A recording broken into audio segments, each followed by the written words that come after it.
안녕하세요. 현실주의자입니다. 자, 기다렸던 반등이 연출됐죠? 과연 이게 진짜 반등일지가 궁금한 거죠.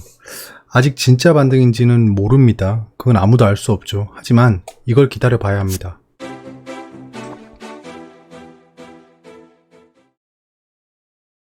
자, 외신입니다. 자, FDA가 완전한 화이자 백신에 승인을 했답니다. 이게 지금 미증시를 굉장히 강하게 이끌고 있는 메인 이유 중에 하나입니다. 오일이 점프했다고 합니다. 5% 점프했죠.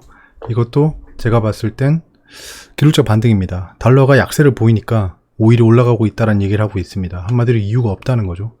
S&P 500이랑 나스닥이 새로운 최고치를 찍었다고 합니다. 오일 부스트. 예. 좋아요. 예, 진짜 미증시는 굉장히 신기합니다. 예, 어떻게 이렇게 혼자 강할 수 있는지 모르겠어요. 옐런 씨가 리포트를 했답니다. 파월 의장이 재선을 해야 된다. 거기에 힘을 실어주겠다라고 합니다. 유로피안 이코노미가 이제 좀 사그러들 거다. 유럽의 그 경제, 증시가 사그러들 거다라는 얘기가 나오고 있습니다.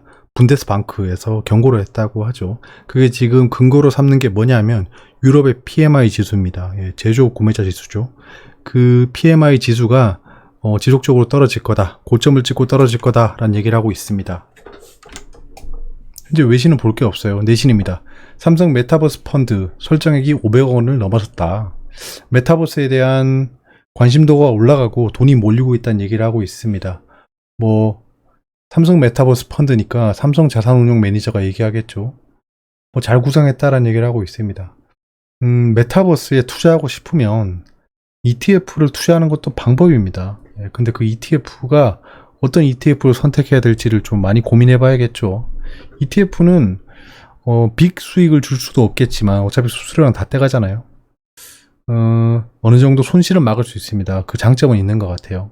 그러니까 자신 없다. 나는 요 테마가 미래에 선도할 만한 테마라고 생각하면 ETF 투자는 나쁘지 않을 것 같다는 생각은 듭니다. 상장 나서는 카카오 모빌리티 증권사의 입찰 제안서 발송했다. 자, 업계에 따르면 카카오 모빌리티는 23일 코스피 상장을 위한 입찰 제안 요청서를 국내외 주요 증권사에 발송한다. 이거 어떻게 알죠? 업계가 이걸 어떻게 알죠? 되게 신기하네요. 4달 중으로 주관사를 선정하고 내년 상장을 위한 준비를 할 것이라는 관측이 나온다. 예, 관측이죠. 6조 정도 규모를 형성할 것 같습니다. 카카오가 지금 IPO에 완전 목숨을 걸었네요. 카카오 덩치 키우기죠. 반도체 겨울이 온다고 삼성하이닉스 대규모 채용에 나선다. 채용은 사실 그거랑 관계없죠. 경기랑. 치솟는 밥상 물가에 4가구 중 한 집이 적자 살림 신세다. 밥상 물가가 정말 많이 올랐습니다. 이게 체감 물가라고 하죠. 실제 물가 지수는 5만 개 다 포함되어 있지만 우리가 실질적으로 먹는 것들에 대한 물가를 밥상 물가라고 합니다. 그 밥상 물가는 굉장히 많이 올랐다. 이건 우리가 미리미리 알 수 있었던 거죠. 연초부터 알 수 있었습니다. 일단 대두값이 올라가는데 밥상 물가가 올라가지 않을 수 없겠죠. 거기에 유가가 그렇게 올랐는데 밥상 물가가 올라가지 않을 수가 없습니다. 왜냐? 모든 것을 가공하는 데는 기름이 들어갑니다. 원유가 올라가면 기초적인 재화의 가격이 올라가기 때문에 나머지 가공품들의 가격이 올라갈 수밖에 없겠죠. 삼성전자 떨어질 때 카카오뱅크 크래프톤이 웃었다라는 겁니다.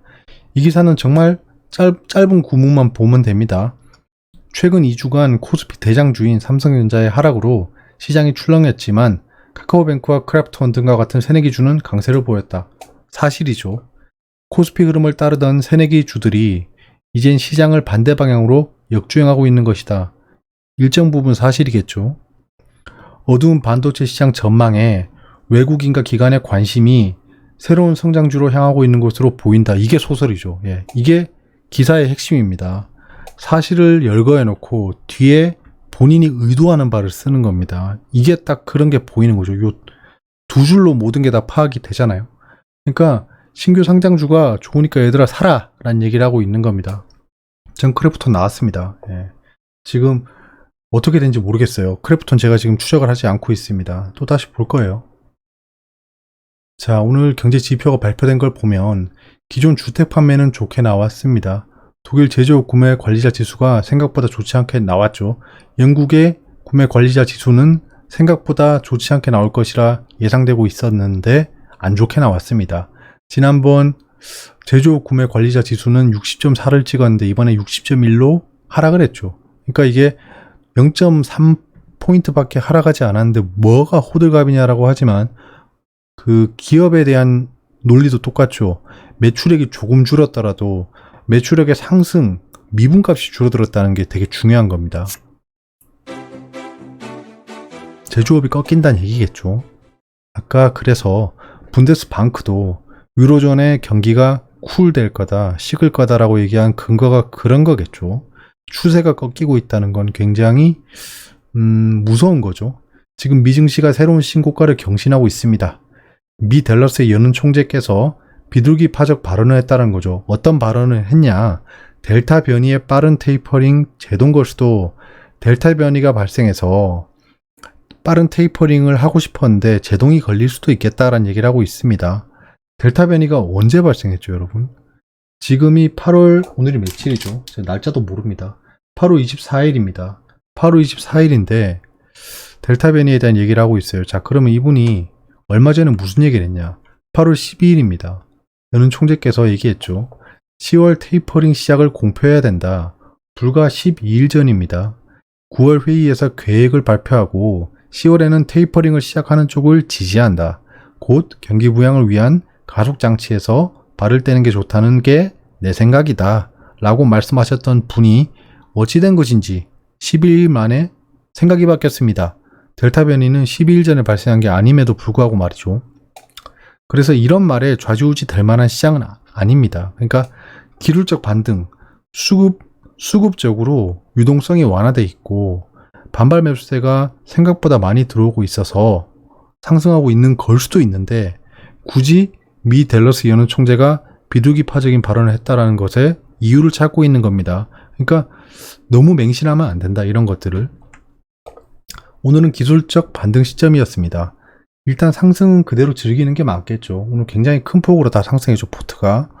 저도 포트가 굉장히 많이 상승했더라고요. 시장 끝나고 봤습니다. 시장 중간에 안 봤어요. 근데 어떤 이유로 기술적 반등에 힘을 실었는지 봐야겠죠.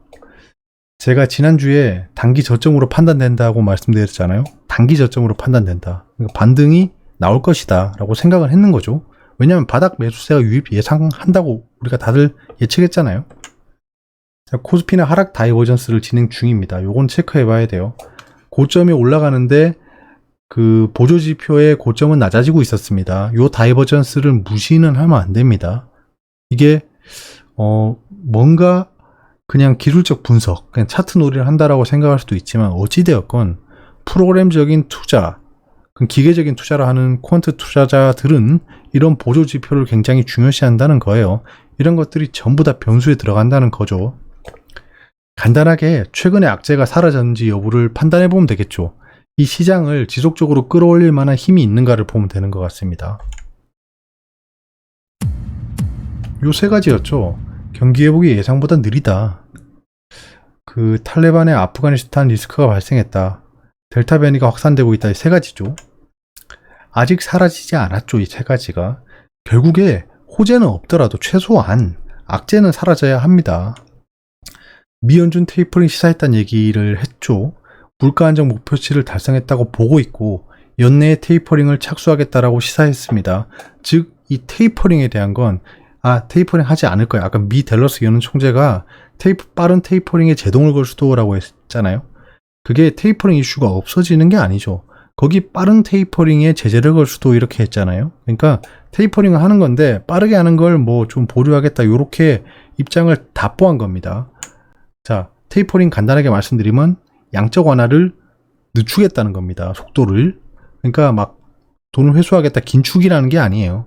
긴축은 다른 겁니다. 진짜 긴축은 다른 거예요. 자, 다시 요약드리면 올해 중에 테이퍼링을 실시할 가능성이 있다고 했죠. 자, 테이퍼링을 실시하는 건 가시화됐습니다. 이거는 더 이상 거역할 수 있는 부분이 아니에요. 그러니까 위드 테이퍼링으로 가야겠죠. 위드 코로나처럼. 물가는 충족으로 보인다고 했습니다. 고용은 아직이란 의견이 있죠. 고용지수는 좀 더 지켜봐야 된다. 이게 테이퍼링의 변수가 되겠죠. 결정은 9월 이후에 진행할 가능성이 있다.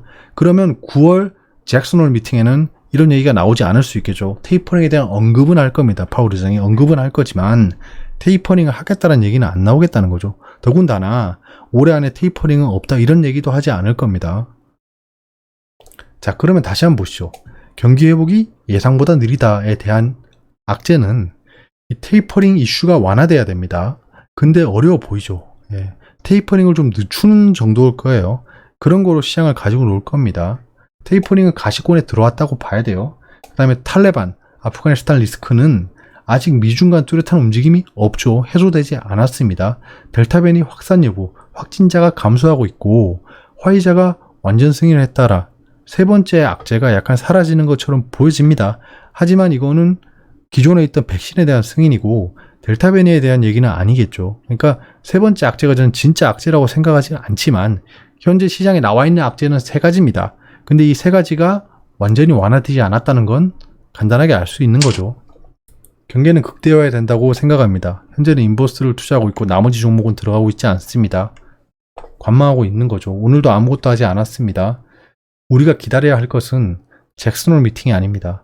다음 주에 있을 잭슨홀 미팅에서는 소문난 잔치에 먹을 게 없을 거라는 생각이 듭니다. 그때 무슨 뭐 테이퍼링을 하지 않겠다. 올해 내에 테이퍼링은 없다. 뭐 이런 얘기를 할 것 같진 않다는 겁니다. 그런 얘기를 하게 된다면 시장이 깜짝 놀라서 급등할 수 있겠죠. 9월에 한은의 금리 인상 여부가 있습니다. 여러분 잊으면 안 되는 게 금리 인상을 연내 착수하겠다고 했습니다. 2번 정도 하겠다고 했어요. 자, 그러면 지금 9월, 10월, 11월, 12월 4개월이 있습니다. 50%의 확률이겠죠. 4개월이 남았는데 2번 하려면 2개월이 걸리겠죠. 결국에는 이슈가 완화돼서 실컷 상승하다가도 금리 인상 어쩌고 하면 여러분 시장 놀랄 것 같지 않나요? 분명히 그 이후로 또 하락할 겁니다. 근데 전 뭐 얘기하겠죠. 금리 인상의 이슈는 뭐 큰 이슈가 아니다라고 말을 할 것 같긴 하지만 시장이 충격을 받을 건 자명하다. 한마디로 지금 폭풍 전야죠, 진짜. 뭐 이슈가 하나 완화되면 새로운 악재가 나오고 약간 이렇게 반복될 것으로 보여집니다. 한은이 금리를 인상하면 무조건 나쁜가에 대해 생각을 해봐야 됩니다. 저는 외국인 매도가 멈출 수 있다고 봅니다. 왜냐하면 지금 외국인의 그 외화 유출이 좀 있잖아요. 지금 팔고 나가고 있잖아요. 그 환율을 보면 알잖아요. 근데 제가 예전에 금융시장 사고 흐름에서 한 가지 부분만 보면 됩니다. 물은 높은 곳에서 낮은 곳으로 흐른다. 돈은 낮은 곳에서 높은 곳으로 흐른다. 그럼 한국은행이 금리 인상을 하면 금리가 높은 곳이 되는 거죠. 지금 우리나라도 미국보다 높습니다. 근데 더 높아진다는 거겠죠. 미국이 만약에 인상을 하지 않으면. 그럼 미국이 한국보다 이자를 덜 주면 외국 자본이 유입될 수 있겠죠. 그러니까 유입이 되지 않더라도 지금 유출되고 있는 건 완화될 수 있다라는 말씀을 드립니다. 만약에 이번 반등이 지속되잖아요. 지금 반등을 시작으로 해서 쭉쭉쭉쭉 거래량이 터지면서 올라간다. 거래량을 봐야 됩니다. 거래량이 터지면서 올라간다. 이때까지 형성됐던 저항선을 깨고 단기 하락 추세를 깨고 올라간다라고 해서 그 뒤에 전고점까지 간다면 거기에 전고점을 뚫어낸다면 진짜 튼튼한 지지선이 될 겁니다. 이번 박스권을 뚫어내는 거잖아요. 그러면 여기는 진짜 신세계가 열리는 거라 생각합니다. 저는 그만큼 시장에 강한 모멘텀이 생겼다는 거겠죠. 자, 지금 현재 미증시는 나스닥이 1.5% 오르고 있습니다. 미 댈러스 연은 총재의 비둘기파적 발언이라고 하는데요. 거기에 화이자 백신의 완전한 승인권 두 가지로 이렇게 올라가고 있답니다. 미증시가 1.58%, 1.7% 올라가고 있는 겁니다. 그만한 이유가 될지는 좀 모르겠어요. 그러니까 이게 뭐 설명이 안 되는 양적 완화, 이 무제한 돈 풀기, 세상에 돈이 널려 있다라는 이유 외에는 설명하기가 좀 어렵겠습니다. 이건 바이오 지수 지금 많이 올라가고 있죠. 화이자도 신고가 찍을 것 같아요. 지금 상해, 일본 전반적으로 다 글로벌 증시가 반등을 했습니다. 그러면 이거는 뭐 그 댈러스 연은 총재나 화이자 승인권 그런 이유만은 아니겠죠. 그냥 전 세계가 다 하락폭이 좀 컸고 기술적 반등이 이루어졌다라고 보여집니다. 현재까지는 그래요. 이 기술적 반등이 아닌 찐 반등으로 만들려면 악재가 해소되거나 호재가 발생해야 된다고 생각합니다. 아직은 그렇지 않다라고 판단하고 있습니다. 지금 미국채 10년물과 3개월물 매수가 이어지고 있죠. 원달러가 조금 안정되고 있긴 합니다. 유가도 아까 말씀드렸다시피 위크 달러가 약해짐으로써 뭐 5% 가까이 올라가고 있다라고 하는데 그럼 달러가 다시 강해지면 유가는 떨어지겠죠. 약간 파리 목숨 같은 현상으로 보여집니다. 지금 굴이랑 금, 그러면 금이 올라가는 것도 해석이 안 되잖아요. 금은 안전자산인데 지금 미증시가 올라가는 거랑 같이 올라가는 건 다 같이 기술적 반등 중이다라고 판단하고 있는 겁니다. 그래서 현재까지는 찐 반등이라고 판단하고 있지 않은 거예요. 찐 반등일 수 있습니다. 시간이 지나보면 알겠죠. 하지만 지금 현재 우리가 뭐 장님이 코끼리 더듬듯 봐야 되는 건 이게 찐 반등이냐 아니냐인데 아직은 찐 반등이 아니다라고 가설을 세우고 보는 겁니다. 그 이유는 앞에서 말씀드렸고요. 궁금한 게 있으면 댓글로 말씀해 주세요. 아직은 관망하고 있습니다. 뚜렷한 움직임을 저도 하지 않고 있어요. 어찌 될지 모르지 않습니까? 지금 우리가 한 번도 가보지 않은 길을 가고 있는 겁니다.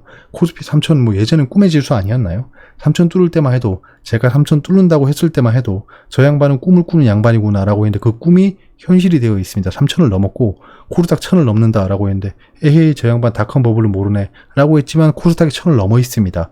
그러니까 우리는 지금 가보지 않은 신세계를 가보고 있는 거고 앞으로 얼마나 더 신세계가 열릴지 보고 있는 겁니다. 그 상황에서 여러 가지 풍파가 있는 거죠. 지금 뭐 델타 변이가 확산되고 있다. 아프간에 지정학적 리스크가 발생했다. 경제 회복이 더뎌진다. 뭐 테이퍼링을 시작한다. 이런 이슈가 발생해 있는 겁니다. 6개월 뒤면 판명이 나 있겠죠. 하지만 우린 지금 모르는 겁니다. 지금 계속 예측을 해봐야 되고 분석을 해봐야 된다고 생각합니다. 그런 상황에서 반등을 너무 확신하지 말고 시장에 대한 확신을 가지지 말자라는 게 제 의견입니다.